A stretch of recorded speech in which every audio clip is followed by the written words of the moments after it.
Hello everyone, मेरा नाम है शुभम दुबे। स्वागत है आप सभी का मेरे यूट्यूब चैनल शुभम की पाठशाला में। तो दोस्तों, हम लोग अपने वीडियो में गुप्ता एंड गुप्ता बुक के स्ट्रक्चरल एनालिसिस के 150 तक के क्वेश्चन देख चुके हैं, ठीक है। और आज की इस वीडियो में हम 151 से लेकर के आगे के क्वेश्चन के बारे में डिस्कस करेंगे। उम्मीद है अभी तक का जितना क्वेश्चन मैंने वीडियो बनाया है वो सारे क्वेश्चन के सॉल्यूशन आपको समझ में आए होंगे और आपसे बन रहे होंगे, ठीक है। तो चलिए आज के इस वीडियो में हम 151 से लेकर के आगे के क्वेश्चन के बारे में डिस्कस करते हैं। तो देखिए 151 का क्वेश्चन क्या कह रहा है। A fixed beam of uniform section is carrying point load, ठीक है, at its mid span if the moment of inertia of middle half length is now reduced to half its previous value then the fixed end moment will be। क्या कह रहा है कि एक beam है, ठीक है, प्रिज्मेटिक बीम है जिसमें क्या कर रहा है, उसके सेंटर पे क्या लग रहा है, पॉइंट लोड लग रहा है। और वो बीम क्या है, फिक्स्ड है दोनों साइड से, है ना। एक प्रिज्मेटिक बीम है जो दोनों साइड से फिक्स्ड है, उसके सेंटर पे एक पॉइंट लोड लग रहा है। तो अब वो केस दे रहा है कि मान लीजिए कि मिडिल हाफ से उसका जो मोमेंट ऑफ इनर्शिया है वो कम हो गया, तब उस बीम का फिक्स्ड एंड मोमेंट कितना होगा, ठीक है। तो देखिए क्या कहना है, ये कुछ इस तरीके से बीम है, ठीक है। पहले बीम क्या था, कुछ इस तरीके से था। आप क्वेश्चन देखिए, आप ना क्वेश्चन सॉल्व करते समय बुक ओपन रखिएगा, ठीक है, और हाथ में पेन और कॉपी ओपन रखिएगा, ठीक है। साथ ही साथ आप सॉल्व भी करते जाइए तो आपको ज़्यादा अच्छे से समझ में आएगा। तो देखिए क्या कह रहा है, एक बीम है ना, इस तरीके का फिक्स्ड बीम है, बीच में क्या लग रहा है, उसके पॉइंट लोड लग रहा है सेंटर पे। अब क्या बोल रहा है सेकंड कंडीशन कि मान लीजिए उसका मोमेंट ऑफ इनर्शिया कम हो गया, ठीक है। पहले मोमेंट ऑफ इनर्शिया क्या था, आई था। अब सेकंड केस में बोल रहा है कि मान लीजिए हाफ पोर्शन से, मिड हाफ से उसका मोमेंट ऑफ इनर्शिया कम हो गया, ठीक है। पहले मान लीजिए आई था मोमेंट ऑफ इनर्शिया, अब क्या हो गया, I/2 हो गया। ये देखिए यहाँ पर क्या कह रहा है, the middle half length is not reduce, ठीक है, is not reduce to half. तो मोमेंट ऑफ इनर्शिया क्या है, मोमेंट ऑफ इनर्शिया हाफ हो गया प्रीवियस से। अब पूछ रहा है कि इसका फिक्स एंड मोमेंट कितना होगा, इंक्रीज होगा, डिक्रीज होगा, रिमेन कांस्टेंट रहेगा या चेंज इन देयर डायरेक्शन रहेगा, ठीक है। तो देखिए क्या होता है, moment of inertia of middle half is reduce, ठीक है। So redistribution of moment will occur in such a manner that less strong portion is subjected to less moment and more strong portion is subjected to more moment.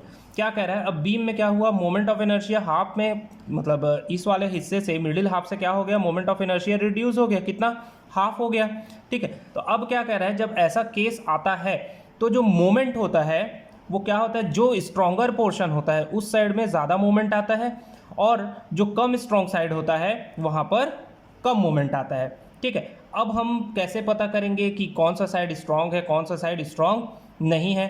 तो देखिए क्या होता है, section modulus. Section modulus के बारे में सब जानते हैं, ठीक है। सेक्शन मॉडुलस क्या होता है, I/Y, ठीक है, I/Y होता है सेक्शन मॉडुलस, ठीक है। और मोमेंट ऑफ इनर्शिया क्या है, देखिए यहाँ पर क्या था, अब Z निकालते हैं हम लोग सेक्शन मॉडुलस।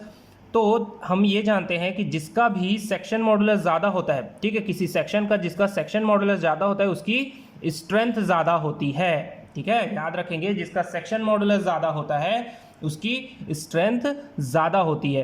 तो सेक्शन मॉडुलस का फॉर्मूला क्या होता है, I/Y। तो ये फर्स्ट हाफ पोर्शन के लिए कितना आ जाएगा, सेक्शन मॉडुलस I/Y। अब सेकंड हाफ पोर्शन के लिए I की वैल्यू क्या है, हाफ, I/2। ये देखिए मोमेंट ऑफ इनर्शिया I/2 है, तो यहाँ रखेंगे तो यहाँ पर सेक्शन मॉडुलस क्या आया है, कम आया है, और इस वाले सेक्शन में सेक्शन मॉडुलस ज़्यादा आया है। मतलब क्या कहना चाह रहे हैं, ये वाला जो पोर्शन होगा ये ज़्यादा स्ट्रॉन्ग होगा और ये वाला पोर्शन कम स्ट्रॉन्ग होगा।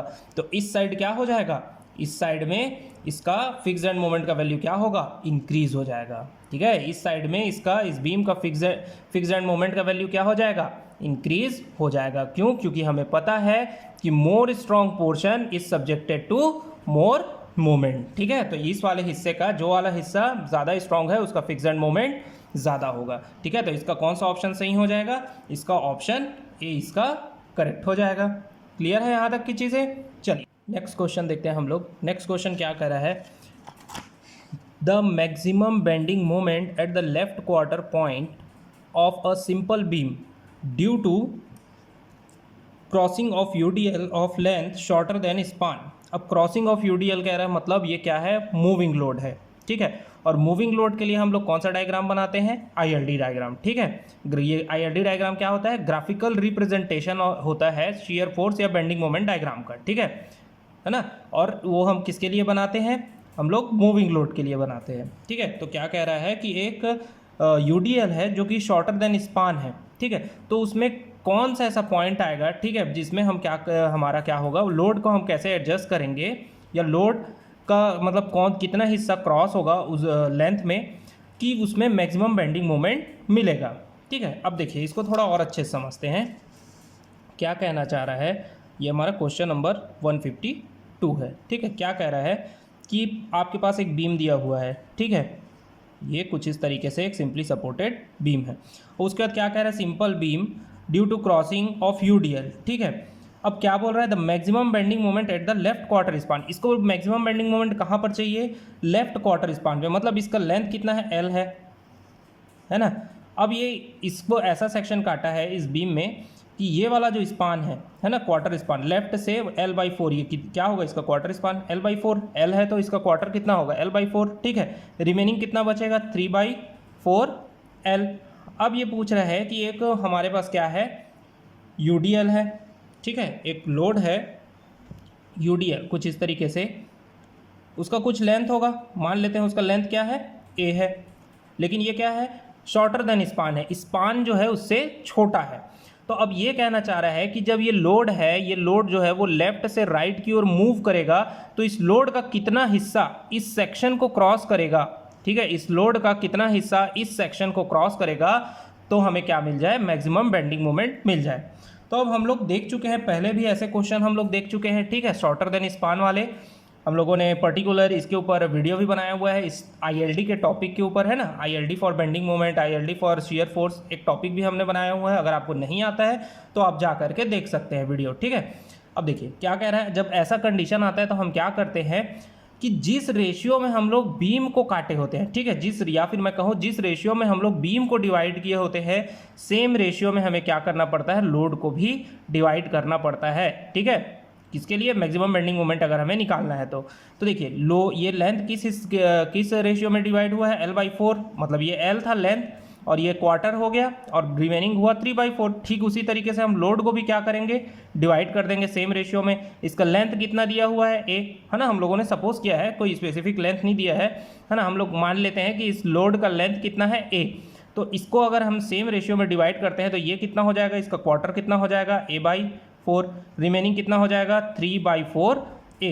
अब इससे क्या समझ में आता है कि हम इस लोड को इस पोजीशन पे रखेंगे, मतलब जब ये लोड यहाँ से मूव करना शुरू होगा तो जब इस लोड का 3/4 हिस्सा, ठीक है, इस लोड का 3/4 जब क्रॉस कर जाएगा इस सेक्शन को, तब हमें क्या मिलेगा, मैक्सिमम बेंडिंग मोमेंट मिलेगा, ठीक है, समझ में आ रहा है। तो इसका आंसर क्या हो जाएगा हमारा, इसका आंसर हो जाएगा 3/4 ऑफ इट्स लेंथ। मतलब ये जो लोड सिस्टम था इसका जो 3/4 हिस्सा है, इसका जो 3/4 हिस्सा है वो जब इस पॉइंट को, इस सेक्शन को क्रॉस कर जाएगा 3/4 हिस्सा, तब हमें क्या मिलेगा, हमें उस बीम पे मैक्सिमम बेंडिंग मोमेंट मिलेगा। तो इसका कौन सा ऑप्शन सही हो जाएगा, इसका ऑप्शन सी इसका करेक्ट हो जाएगा, ठीक है।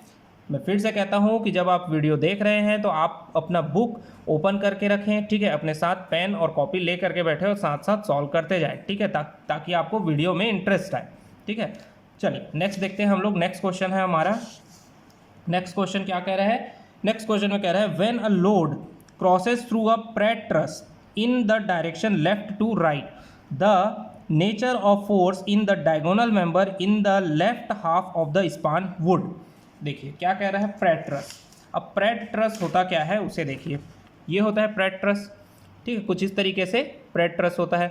अब ये क्या कह रहा है, चलिए इसको मैं क्या करता हूँ, डिवाइड कर देता हूँ कुछ इस तरीके से, है ना, एक सिमेट्रिक प्रेट ट्रस मैंने बनाया है। अब देखिए क्या कह रहा है कि ये जो लेफ्ट वाला पोर्शन है ना, अब ये लेफ्ट पोर्शन हो गया, ये राइट पोर्शन हो गया। लेफ्ट पोर्शन क्या कह रहा है, लेफ्ट टू राइट जाना है हमें, ठीक है, क्या बोल रहा है, लेफ्ट टू राइट, है ना। अब इसमें क्या कह रहा है कि इसका जो डायगोनल मेंबर होगा, कोई भी एक डायगोनल मेंबर होगा, उसमें क्या पूछ रहा है कि वो कैसा नेचर अपना दिखाएगा अगर लोड मैं लगाते जाऊं हर एक जॉइंट पे। तो देखिए मैं पहले यहाँ पर लोड लगाता हूँ, जब यहाँ लोड लगाऊंगा तो इसका डायगोनल कौन सा है, ये U1 वाला, है ना, ये क्या है, L1, L2, L3, L4, L5 point है, और ऊपर के पॉइंट को मैंने नाम दिया है U1, U2, U3, U4, U5। तो ये देखिए ये वाला जो लेंथ है, ये वाला जो होगा U1, L1, ये क्या है, डायगोनल कहलाएगा। अब जब मैं इस जॉइंट पे लोड लगा रहा हूँ, तो इस जॉइंट पे लोड के कारण क्या आएगा, इस वाले डायगोनल पे पहले कंप्रेशन आएगा। यहाँ जब इस डायगोनल को देखते हैं, इसमें जब हम देखेंगे तो यहाँ पर क्या आएगा, यहाँ पर कंप्रेशन आएगा। लेकिन जब मैं लोड को इस वाले पॉइंट पे लगाता हूँ तो इसी डायगोनल पे क्या आएगा, U1L1 पे टेंशन आने लगेगा। ठीक है, तो इससे मुझे क्या पता चलता है, नेचर कैसे चेंज हो रहा है, कंप्रेसिव टू टेंसाइल चेंज हो रहा है। ठीक है, लोड का नेचर कैसा चेंज हो रहा है, मतलब इस डायगोनल पे लगने वाले लोड का नेचर किस तरीके से हो रहा है, ये हो रहा है कंप्रेसिव टू टेंसाइल। ठीक है, तो कौन सा ऑप्शन हमारा सही हो जाएगा, द लोड, ठीक है, the left half of the span would be change from compression to tension. तो कौन सा ऑप्शन सही हो जाएगा, इसका ऑप्शन, इसका ए करेक्ट हो जाएगा। क्लियर है यहाँ तक? चलिए नेक्स्ट क्वेश्चन देखें हम लोग। चलिए नेक्स्ट क्वेश्चन देखते हैं हम लोग। नेक्स्ट क्वेश्चन क्या कह रहा है, ये देखिए, ये कुछ इस तरीके से हमें दिया हुआ है। क्या कह रहा है, in the figure 12.71 X Y Z are the deflections under A B C due to load P Q, X dash Y dash Z dash are the deflection under A B and C due to unit load at C. ठीक है, अब समझने की कोशिश कीजिए क्या कह रहा है। ये बीम है, ये पहला बीम है। ठीक है, इसमें क्या कह रहा है, अब इसमें डिफ्लेक्शन कुछ इस तरीके से आएगा, है ना, लोड के कारण। ये दो लोड है। अब पहला हमें क्या कह रहा है, पहले लाइन में क्या कह रहा है, X Y Z are the deflection due to P Q load. मतलब इस पी क्यू लोड के कारण पॉइंट ए पे कितना डिफ्लेक्शन आया, एक्स, पॉइंट बी पे कितना डिफ्लेक्शन आया, वाई, पॉइंट सी पे कितना डिफ्लेक्शन आया है, जेड।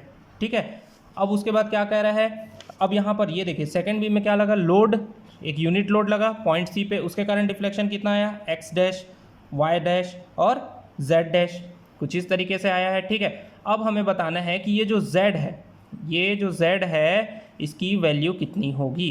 ठीक है, ये जो डिफ्लेक्शन z आया है इसकी वैल्यू कितनी होगी। तो ऐसे क्वेश्चन के लिए हम लोग क्या करते हैं, मैक्सवेल बेटिस थ्योरम का यूज़ करते हैं, है ना। अब मैक्सवेल बेटिस थ्योरम क्या कहता है, कुछ इस तरीके से होता है। मान लीजिए मैं पहले, देखिए मैक्सवेल थ्योरम मैंने बहुत अच्छे से एक्सप्लेन किया हुआ है, पहले भी एक्सप्लेन किया हुआ है। जो लोग स्टार्टिंग से वीडियो देखते आ रहे हैं उनको समझ में आएगा। ठीक है, और जो नए हैं उनके लिए मैं थोड़ा सा समझा देता हूँ। अब एकदम हर वीडियो में मैं एक एक डिटेल में समझाते रहूँगा, तो जो पहले से देख रहे हैं उनके लिए थोड़ा सा टाइम टेकिंग हो जाएगा वीडियो, है ना। तो मैं हल्का सा हिंट देता हूँ, ठीक है, आपको समझ में आ जाएगा, और नहीं आए तो आप प्रीवियस वीडियो को जा करके देख सकते हैं। ठीक, देखिए क्या होता है, कुछ इस तरीके से बीम है। ठीक है, इसमें हम लोग ने दो लोड सिस्टम लगाए हुए हैं, एक को मैंने नाम दिया P1 लोड सिस्टम, एक को मैंने नाम दे दिया Q1 लोड सिस्टम। अब इसके कारण क्या आएगा, डिफ्लेक्शन आएगा कुछ इस तरीके से। अब मैं दोनों सिस्टम, लोड सिस्टम को अलग अलग करके यहाँ पर शो कर दिया है। ठीक है, ये P1 लोड सिस्टम, मतलब ये P लोड सिस्टम है, ये Q लोड सिस्टम है। अब मैक्सवेल बेटिस थ्योरम होता क्या है, मैक्सवेल बेटिस थ्योरम क्या कहता है कि P1 मतलब P सिस्टम में लगने वाले लोड के कारण, ठीक है, दो सिस्टम है, एक P सिस्टम है, Q सिस्टम है। तो बेटिस थ्योरम के अकॉर्डिंग हम लोग कैसे निकालते हैं, P1 इंटू डेल P1, मतलब इस P1 के कारण डिफ्लेक्शन कितना आया है, डेल P1 मान लेते हैं, और इस Q1 के कारण डिफ्लेक्शन कितना आया है, यहाँ पर डेल Q1। ठीक उसी तरीके से Q2 के कारण डिफ्लेक्शन कितना आया है, डेल Q2, और P2 के कारण डिफ्लेक्शन कितना आया है, डेल P2। तो इस मैक्सवेल बेटिस थ्योरम में हम लोग क्या करते हैं, P1 मतलब load system 1 into deflection at system 1 due to load system 2। ठीक है, deflection at load system 1 due to load 2, तो ये चीज़ होता है। ठीक है, तो इसका हम लोग क्या बनता है, कुल मिलाकर के P1, ये देखिए P1 into del P1, P2 into del P2, Q1 is equal Q1 into del Q1 और Q2 इंटू डेल Q2।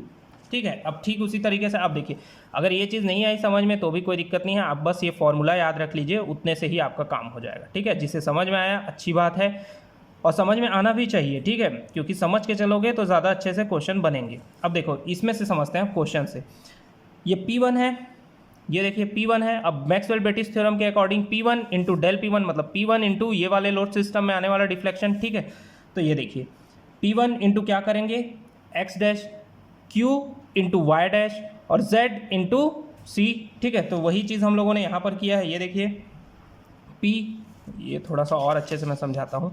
ये देखिए यहाँ पर को देखिए आप, P इंटू एक्स डैश, ठीक है, इस लोड के कारण ये deflection, P into X dash, Q into Y dash. ठीक है, और यहाँ पर कोई लोड ही नहीं था तो 0 इंटू जेड डैश।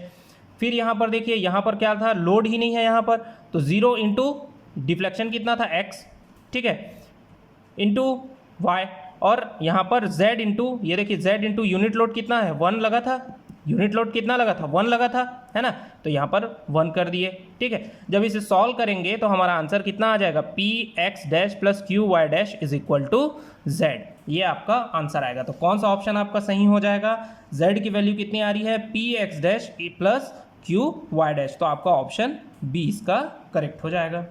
क्लियर है यहाँ तक की चीज़ें। चलिए नेक्स्ट क्वेश्चन देखते हैं। नेक्स्ट क्वेश्चन आपका 155, इसमें क्या कह रहा है, इसमें कह रहा है कि आपका कुछ इस तरीके से दिया हुआ है ना, आईएलडी इन्फ्लुएंस लाइन डायग्राम पूछ रहा है आपको आरसी के लिए, है ना, आरसी के लिए इन्फ्लुएंस लाइन डायग्राम पूछ रहा है। बताइए कि influence line diagram for RC in the beam shown in figure, ये कुछ इस तरीके से दिया हुआ है, कितना होगा। तो ये देखिए कैसा कुछ इस तरीके से होगा, यहाँ पर मैंने बना के रख दिया है।